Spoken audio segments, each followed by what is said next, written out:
ফল বাগান। আজকে এসেছি দেখার জন্য।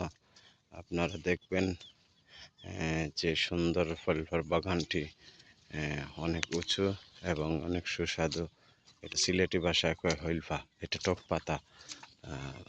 আপনারা দেখতে পাচ্ছেন অনেক সুন্দর। তাই আপনাদের বিক্রি করার জন্য লাগলে আমাকে জানাবেন। আমি এগুলা বিক্রি করতেছি, এক সাইড দিয়ে কাটতেছি, এক সাইড দিয়ে উঁচু হয়ে আছে, আস্তে আস্তে বিক্রি করতেছি। যে দেখতেছেন ওইটা হইলো পাট শাকের বাগান। ওইটা পাট শাক, আমাদের সিলেটি ভাষায় ওইটা নালি, আর ওইটা হইলো পাট শাকের বাগান। আপনারা দেখতে পাচ্ছেন অনেক সুন্দর সৌন্দর্য দেখতেছেন আপনারা। এটা হইলো মুখী কচু চাষ, এটা মুখী কচু চাষ।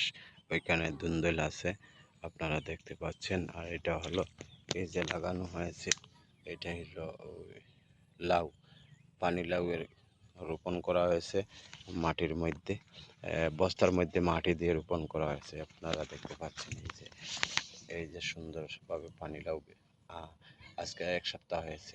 সুন্দর মনোরম এই বাগানটা। ওইটা হইলো মালিকাল পশ্চিম সাইডে ওইটা বাগানটা, ওইটা বাণীগ্রাম খালপাড়ের মধ্যে।